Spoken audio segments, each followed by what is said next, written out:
Eu compreendo que o bem que Deus me faz, eu conto aos outros. Não é à toa que o testemunho é uma das mais eficazes formas que nós temos de evangelizar. Porque quando Deus fez um bem na sua vida, e você comunica este bem que Deus fez na sua vida àqueles que você encontra, você faz uma propaganda natural. Desculpe-me até a expressão, propaganda, porque parece que nós estamos comercializando. Não. Você faz uma propaganda natural e positiva dos efeitos de Deus na sua vida. Porque às vezes nós que somos pessoas de igreja, que buscamos uma espiritualidade, uma religiosidade, e que encontramos essa espiritualidade dentro do contexto da religiosidade, muitas vezes nós somos vistos com muito descrédito. Não é à toa que durante muitos anos a sociedade acabou criando, né? A gente sabe, por exemplo, fazer um recuozinho. Durante o período do Renascimento, aquela época em que as ciências iluminaram o mundo, o poder religioso ficou muito desmoralizado. A experiência religiosa, para muitos, se tornou uma experiência menos qualificada. Somente a razão poderia responder aos homens os seus problemas. E retiraram Deus da história. Esse recuo que nós fazemos para compreender, nos coloca dentro de uma época em que ser religioso era até um pouco sinônimo, não era uma coisa interessante, sinônimo de uma coisa menos qualificada. Crer em Deus acabava apresentando a pessoa como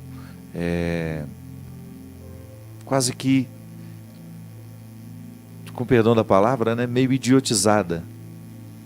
O Renascimento, as luzes, o iluminismo. O iluminismo trouxe para o nosso tempo, para aquela época, uma reflexão que em muitos momentos expulsou Deus da história. E a única forma que as pessoas tinham de comunicar esse Deus era por meio do testemunho. Olha, vocês podem até dizer que Deus não existe, a luz da razão prevalecendo e retirando a dimensão mística da vida, poderiam muito bem, mas na minha vida ele atua, na minha vida ele aconteceu. Por isso que muitos testemunhos foram importantíssimos na época do iluminismo. Se tornaram marcantes para muitos ouvir a história daquelas pessoas que verdadeiramente experimentavam Deus. Essa música que a gente canta, né? É uma oportunidade que a gente tem de comunicar ao outro o bem que Deus fez em nós. Isso é evangelizar. Evangelizar é oferecer ao outro um pouco do bem que Deus nos fez. Por isso que o nosso testemunho é tão fundamental na experiência da evangelização. Sempre que nós vamos para a palavra de Deus, e ela está aqui sempre como uma referência para nós, porque nós pautamos a nossa vida nela, essa oportunidade que nós temos de ter o contato com o Evangelho, de sermos transformados por este Evangelho, quando nós contamos aquilo que o Evangelho já transformou na nossa vida, a gente motiva outras pessoas a buscarem o mesmo caminho. E é bom que seja assim, minha gente, porque aí nós saímos da dimensão teórica, nós vamos para a dimensão prática da vida, da religiosidade que gera a espiritualidade. Quando a religiosidade ela sai das prisões da teoria, aí sim nós temos uma espiritualidade sendo construída. Eu me equivoquei, eu falei do Renascimento, a época do Renascimento não, eu queria dizer a época do Iluminismo, que foi a época em que o florescimento das ciências acabou colocando Deus dentro de um descrédito. E você poderia pensar, padre, mas parece que hoje nós vivemos um momento muito semelhante. Sim, há pessoas que tentaram explicar a vida a partir da razão. e racionalizaram tudo, mas perceberam que existiam dimensões que a razão não podia responder, não podia explicar. E aí nós estamos no contexto da fé, que é natural no ser humano. Uma pessoa, por mais racional que ela seja, sempre há nela um espaço para essa dimensão da transcendência. O que é a transcendência? Aquilo que extrapola o que é material. É aquilo que não pode ser compreendido nem ser abarcado pela razão. O contato com a palavra de Deus nos coloca numa dimensão racional. Sim, eu preciso da minha razão para ler e compreender o que está escrito. A partir da minha razão eu faço uma hermenêutica, isto é, uma interpretação contextualizada. Eu sei, pelos recursos da inteligência, quando este texto foi escrito, qual era o contexto em que este texto foi escrito. Isso é racional. Eu sei estudar, eu posso estudar racionalmente o texto de Marcos, do Evangelho de Marcos, do Evangelho de Lucas. Eu posso estudar racionalmente as cartas de Paulo. E não preciso nem ter fé para isso. Agora, a experiência que nós estamos dizendo, por isso nós demos o exemplo, que eu parto do que a razão me proporciona, para depois abrir as portas que só a fé pode me oferecer. É o castelo interior. É quando eu entro dentro do significado dessa letra, desta palavra, que a razão não pode explicar. É aquilo que o Evangelho provoca em mim e que a minha razão não pode explicar. As luzes da razão não são capazes de esclarecer o que o Evangelho provoca em mim. Por que eu sinto o desejo de ser melhor quando tomo um contato com a palavra de Deus? Porque aqui eu já tenho a força do Espírito agindo em mim. Sobretudo no Evangelho, quando nós proclamamos na missa, é a presença real de Jesus. É presença real. Ainda outro dia, durante um retiro que eu pregava, eu refletia sobre a seriedade disso. Deus nos chegando por meio da presença real de seu Filho, através da palavra. E sabe, minha gente, a palavra é que transforma a nossa vida. Deus criou o mundo por meio da palavra e Ele continua transformando o mundo por meio da palavra. E nós que acreditamos em Jesus, somos recriados e transformados a partir da sua palavra. Ele fez isso na vida de muitos. Eu até tenho aqui o Evangelho, vou colocar os óculos que eu já estou ficando meio cego. No Evangelho de Marcos há um encontro em que Jesus, depois de deixar a região de Tiro, passando ali pela região da Sidônia, ele continua até o Mar da Galileia. Quem já foi a Galileia, a Israel, né? E desceu ali a região da Galileia, onde Jesus nasceu e viveu, vai saber exatamente como é que funciona esse roteiro. Tudo era feito a pé. Não eram distâncias muito longas. E por isso Jesus fazia isso caminhando. Ele atravessou a região da Decápole e trouxeram-lhe então um homem que era surdo e mal podia falar. E pediram que ele impusesse as mãos sobre ele. Levando-o à parte, longe da multidão, Jesus pôs os dedos nos seus ouvidos, cuspiu e com a saliva tocou-lhe a língua. Olhando para o céu, suspirou e disse: Efatá, que quer dizer, abre-te. Imediatamente os ouvidos do homem se abriram, sua língua se soltou e ele começou a falar corretamente.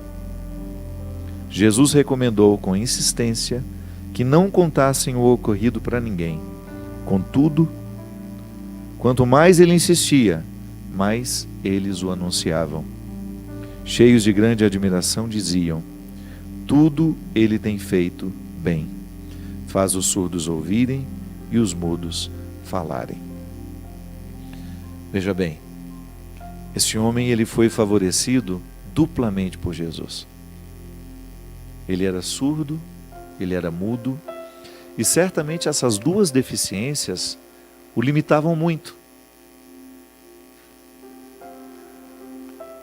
E ao despertar neste homem, ao despertar neste que até então trazia essas deficiências, a cura, Jesus o torna um testemunho vivo.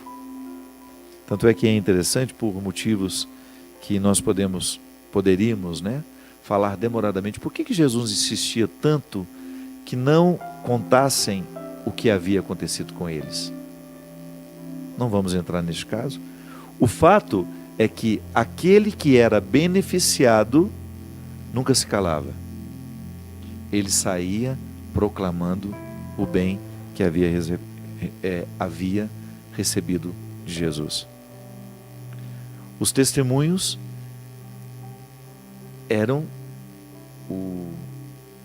os caminhos, por onde outras pessoas podiam chegar até Deus. Eu sempre penso isso. Quando eu dou um testemunho daquilo que Deus fez na minha vida, eu ofereço um caminho para que o outro também caminhe e faça uma experiência semelhante. Nunca é a mesma. A experiência nunca é a mesma. Porque o Deus que acontece em mim, o que Deus faz em mim, Ele vai fazer a partir do que eu sou. Quando Deus acontece em você, Ele vai acontecer a partir do que você é. Então as nossas experiências serão diferentes porque nós somos diferentes. Embora Deus seja o mesmo. É que eu tenho necessidades diferentes. E Deus vai agir de acordo com as minhas necessidades. É tão significativo o que é surdo voltar a ouvir. A surdez é para aquele que tem. Aliás, eu ouvi outro dia uma pessoa dizendo que a surdez ainda é pior que a cegueira. Porque a cegueira me afasta do mundo. A surdez me afasta das pessoas. Quando eu estou cego, eu deixo de ver o mundo. Quando eu estou surdo, eu deixo de estar com as pessoas. Isso deve provocar uma solidão muito grande, Então, ser curado da surdez é ser devolvido às pessoas. Mas a gente poderia pensar, mas eu não tenho essa surdez física, eu não tenho necessidade de ser curado dessa surdez física. Mas eu tenho aquela surdez que me afasta das pessoas porque eu perdi a capacidade de ouvir. A escutatória, Rubem Alves dizia isso, que ele via tantas propagandas de cursos de oratória para ensinar as pessoas a falarem, curso para ensinar a falar, para falar em público, para ter uma boa retórica, para saber argumentar, mas ele desconhecia um curso de escutatória, que era justamente nos ensinar a ouvir. Quando a gente perde a capacidade de ouvir o outro, quando a gente perde a disposição de ouvir o outro, nós comprometemos muito os nossos relacionamentos. Boa parte dos conflitos que a gente enfrenta em casa é porque a gente desaprendeu de ouvir. E quando eu digo ouvir, minha gente, é criar a ambiência, a disposição para que aquilo que precisa ser dito seja dito. Porque às vezes a gente até diz, mas do jeito errado. Dizemos aos gritos o que deveria ser dito, com paciência, com tranquilidade, com serenidade. E por isso não resolvemos as questões. E é interessante porque quando eu não sei ouvir, eu provoco no outro naturalmente uma indisposição para me ouvir também. Quando Jesus devolve ao homem essa capacidade de ouvir, Ele está devolvendo ele às pessoas. Isso é muito interessante de identificar. Aquilo que o apartava e o que o dificultava de estar com os outros, de ter relações qualificadas. Quando eu digo relações qualificadas, são relacionamentos que nos fazem bem, que nos fazem crescer. Porque a salvação nos chega pelo ouvido. Sabia disso? pela palavra que nos transforma. E Deus nos salva através das palavras das pessoas bem intencionadas que nos amam. Mas se a gente não escuta essas pessoas, como é que eu vou usufruir do benefício salvífico que me chega pela palavra do outro? É interessante porque nós estamos numa época, num tempo, onde nós estamos muito indispostos a ouvir. Queremos falar. Falamos muito. Às vezes ouvimos pouco. E porque ouvimos pouco, perdemos a oportunidade de encaminhar soluções, ou até mesmo de corrigir algumas arestas entre nós. Pais e filhos, né? Você que é pai, você que é mãe, sabe exatamente do como é necessário criar a disciplina da escuta. Os filhos precisam ser escutados. Os pais precisam ser escutados. Se a relação não é pautada na disciplina da escuta, a família não é possível.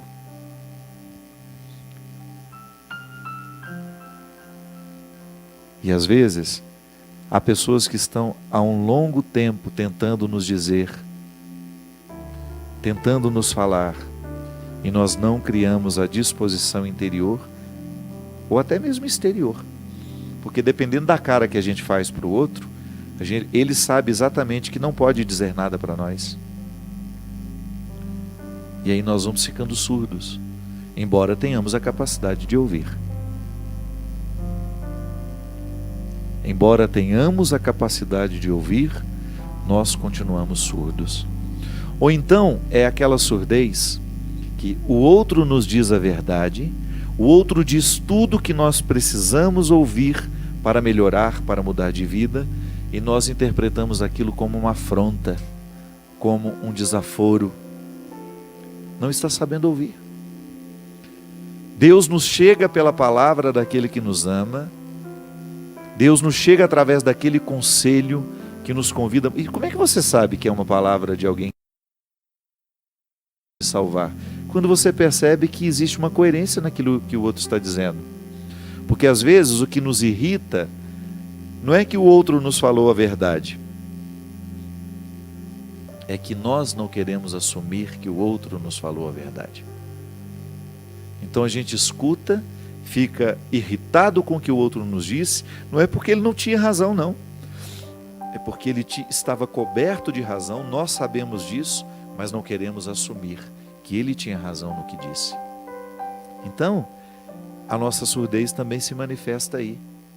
Eu ouvi perfeitamente, o outro teve condições de me dizer o que precisava dizer, e eu não considerei a verdade do que ele me dizia. Eu não percebi que aquelas palavras poderiam me ajudar a superar o que eu preciso superar. Ouvi com indisposição, ouvi com preguiça, ouvi achando que o outro está dizendo só para me encher o saco, só para me perturbar. Surdez. Estou surdo. Não estou sendo capaz de perceber a voz que me orienta. Não estou sendo capaz de decodificar a voz de Deus que fala pela voz humana. Nós que vivemos em comunidade há muito tempo, né? Eu particularmente passei minha vida inteira no seminário, o pessoal aqui da Canção Nova que vive em comunidade também, que tem superiores, né? Quantas vezes as pessoas que são responsáveis pela nossa formação tentam nos dizer, tentam nos alertar daquilo que está sendo perigoso para nós, e nós temos um filtro aqui, ó, que não permite a palavra cair dentro do nosso coração. Você já tem uma antipatia daquela pessoa, você já criou uma antipatia por tudo que ela diz, então você não escuta o que ela diz. Isso acontece dentro da nossa casa também. Às vezes nós filhos criamos uma antipatia pelo que o pai está dizendo, pelo que a mãe está dizendo, pelo que o irmão diz. Então a gente fica com essa surdez. A palavra do outro, por mais honesta que seja, por mais assim